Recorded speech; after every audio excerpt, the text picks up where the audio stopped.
Oui, c'est vrai que pour certaines personnes, l'immigration au Canada n'est pas la solution ou encore ils n'obtiennent pas ce qu'ils pensaient avoir. Dans la vidéo, je vais te présenter 3 témoignages et à la fin, à chaque témoignage, je vais te donner les leçons parce que c'est ce qui est le plus important là derrière. Derrière les échecs des autres, toi, tu peux trouver une solution parce que de la même façon qu'il y a des gens qui échouent, il y en a plusieurs qui réussissent. Donc aujourd'hui, je me focalise sur ces gens qui échouent là et on va voir toi et moi qu'est-ce qu'ils auraient pu faire différemment.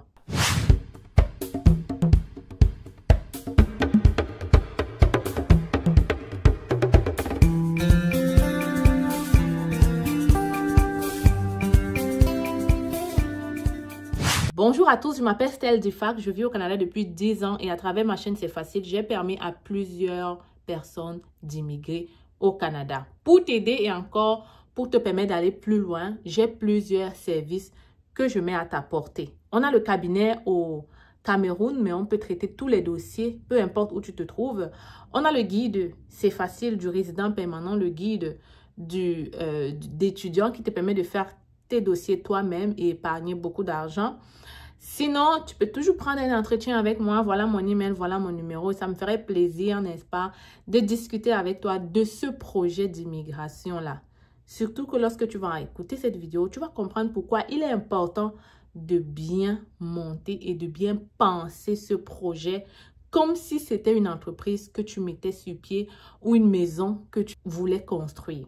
Le premier témoignage, c'est celui d'une dame qui arrive avec un master en gestion et qui 2 ans après retourne dans son pays. Elle est arrivée avec son master, elle n'a pas trouvé de travail dans son domaine, elle a été femme de ménage, tannée, stressée, endettée. Elle a décidé 2 ans après de retourner dans son pays. Et beaucoup de personnes vivent cette situation. Ça s'appelle la surqualification au Canada. Tu arrives avec un diplôme de ton pays vraiment très haut gradé et tu te dis que ben voilà, ça va se faire rapidement avec ton diplôme là, ça va aller vite, tu vas trouver de l'emploi et tout et tout. Sauf que ça n'arrive pas et tu peux faire les petits métiers, tu restes là-dedans et puis après, c'est le chaos total. La leçon numéro 1 que tu dois tirer de cette histoire et de ce témoignage, c'est que au Canada, tu dois faire des équivalences. Ton métier est dans un métier, dans un autre au Québec, au Canada. Il faut que tu cherches à avoir la certification. Tu as un master, dois peut-être retourner à l'école pour une petite formation ou tu peux aller chercher ce qu'on appelle l'équivalence en fait de ton diplôme. Comme ça, quand tu vas te présenter devant les employeurs, ils vont comprendre. Autre chose aussi, c'est que beaucoup de personnes arrivent de l'Afrique avec des gros diplômes, mais sur le terrain, ils ne valent rien du tout. Donc oui, il y a surqualification et non, parfois ils ne sont pas compétents. Et quand on découvre ça, ben voilà, ils ont du mal à trouver de l'emploi dans leur domaine. Donc la leçon, c'est justement de voir comment faire ton équivalence, comment faire ta certification et toi-même de te juger personnellement pour savoir si tu es compétent. Et si tu sens que tu n'es pas compétent, de retourner à l'école pour faire une petite formation ou même complètement une formation dans ton domaine. D'avoir, n'est-ce pas, la décence de se dire que je ne suis pas compétent comparé aux autres personnes qui ont mon diplôme au Canada. Je ne maîtrise pas leurs outils informatiques, je ne maîtrise rien de leur truc ici. Donc, je retourne à l'école faire une petite formation dans mon domaine pour être maintenant apte, n'est-ce pas, pour peser dans ce marché-là, parce que c'est pas parce que tu vas présenter un diplôme de master que l'employeur va juste t'embaucher. On peut te faire un test rapide, tu échoues et puis c'est fini. C'est fini. Ça, c'était le témoignage numéro 1. Le témoignage numéro 2, c'est pour les personnes qui sont arrivées au Canada et qui n'ont pas bien planifié leur budget. Ils n'ont pas bien planifié le budget. Ça veut dire qu'ils ne se sont pas assis pour dire... Pour atterrir au Canada avec ma famille, et là je parle beaucoup aux familles, j'ai besoin de tel montant. Tu vas voir des gens venir immigrer avec 5 enfants, 4 enfants, et dans leur compte bancaire, ils n'ont que 1 million. Donc, ils vont commencer leur Canada avec de l'endettement. Ils vont commencer leur Canada avec des cartes de crédit. Ils vont commencer leur Canada avec le stress de trouver l'emploi le lendemain. Sinon, c'est fini, il n'y aura pas de quoi manger. Donc, c'est ce genre de personnes qui n'ont pas planifié leur immigration. Vous savez, quand on vous donne la résidence permanente, on vous donne le temps d'atterrir. Je crois que tu peux rester même encore 4 mois avant de venir. Et pendant les 4 mois, peut-être dans ton pays, tu bosses dur pour trouver un peu plus d'argent. Mais il y a des gens qui se précipitent. Dès qu'on leur donne le visa, le lendemain, bam bam, ils sont au Canada avec toute leur famille. Il y a même d'autres personnes. La leçon à tirer là-dessus, je suis déjà dans la leçon, c'est que tu dois t'asseoir et réfléchir et ne pas te dire que les choses vont se faire par la magie. Ça coûte combien vivre au Canada? Ça coûte combien s'installer au Canada? Ça coûte combien est-ce que j'ai cet argent si je n'ai pas?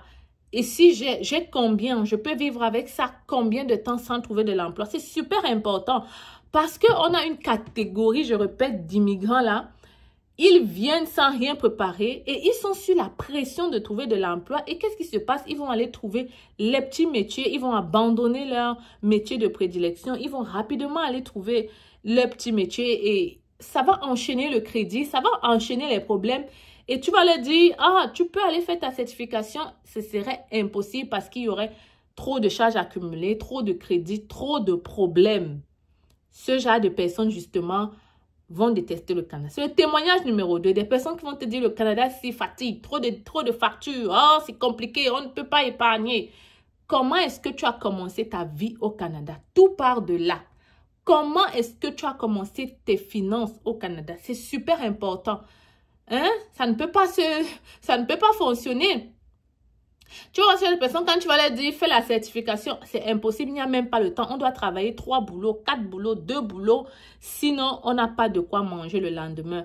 Ça, c'est parce que tu n'as pas prévu budgétairement combien ça coûte. Ce que tu peux aussi faire comme leçon numéro 2, c'est peut-être d'abord de venir seul. Comme ça va te demander un peu moins. Et ensuite, tu pourras faire venir ta famille. N'écoute pas ta femme qui va te dire que non, non, non, non, non, je dois venir absolument avec toi. Demande-lui que tu as combien. Tu as combien? Tu as combien? Si tu n'as pas l'argent, tu restes là, tranquille. De toute façon, tu as la résidence. Tu vas me retrouver coûte que coûte. Tu n'as pas l'argent, tu t'assois d'abord, tu attends. Je m'en vais tâter le terrain. Comme ça, tu vas venir, tu vas pouvoir travailler, économiser beaucoup plus, prendre une grosse maison et les choses seront beaucoup plus faciles quand ils vont arriver. Ça, c'est côté de budget. Donc, il faut vraiment prévoir un budget, t'assurer que tu as au moins de l'argent pour vivre au Canada avec toute ta famille pour minimum 4 mois.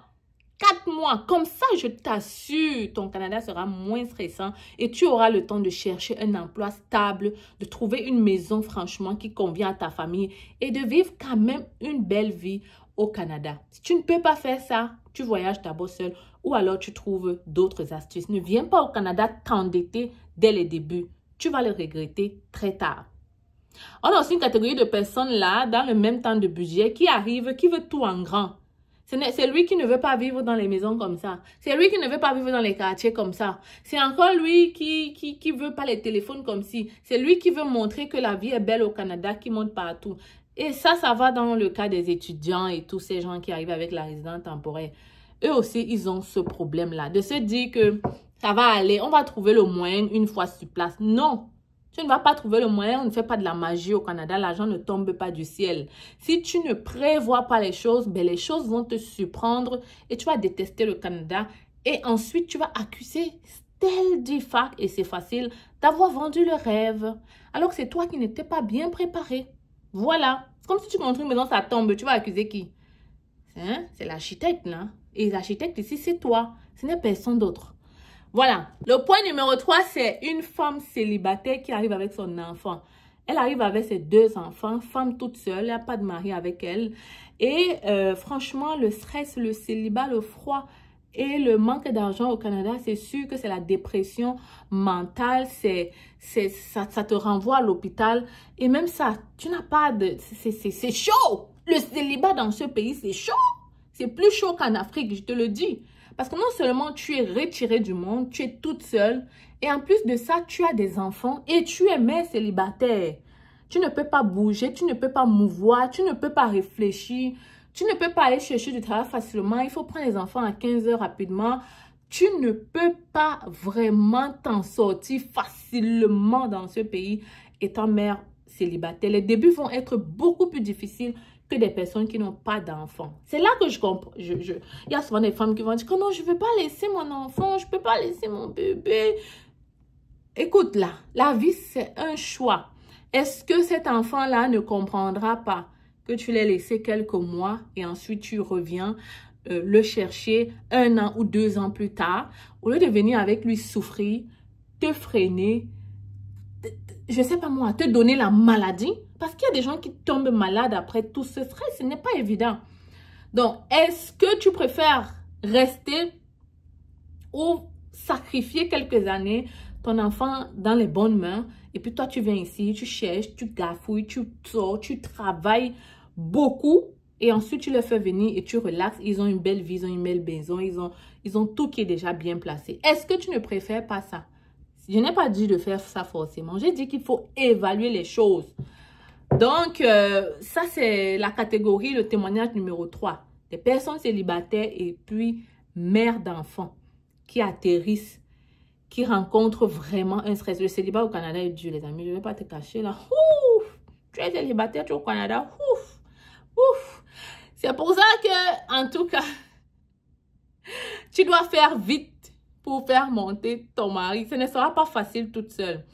Tu ne pourras pas épargner facilement. En fait, quand vous êtes deux, c'est mieux, hein, ok?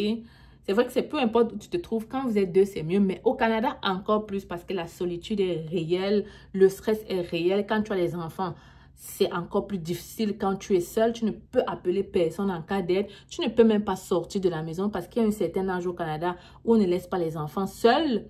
Donc, tu seras comme si tu es coincé et c'est un stress énorme, énorme. Donc, voilà les 3 témoignages que je voulais partager avec toi. À toi maintenant de tirer des leçons derrière ces échecs-là. Et surtout, prendre le guide du résident, du nouveau arrivant que j'ai sorti, qui t'aide à planifier ton immigration afin que tu ne tombes pas dans ces pièges-là, afin que tu réussisses vraiment cette immigration et que tu puisses être entouré de bonnes personnes qui peuvent te guider. Prends le guide, je laisse le lien ici. Rapidement, si tu as eu ton visa, ne perds pas le temps. Pour ceux qui veulent en apprendre plus sur l'immobilier, j'organise un coaching le 6 juillet gratuitement où je vais te parler de mon histoire colocatrice fauchée à propriétaire au Canada. Et pour ceux aussi qui veulent en apprendre plus sur le guide du résident permanent, je fais aussi un coaching gratuit, je crois le 6 juillet, le dimanche aussi, pour te montrer un peu qu'est-ce que ce guide peut t'apporter et comment est-ce qu'on l'utilise. Tu es prêt? Parce que moi, je suis full prête. On y va rapidement dans les commentaires. J'épingle les liens et je t'attends derrière les formations. Tu n'es pas au courant de l'opération sans visa résidence permanente organisée par C'est Facile?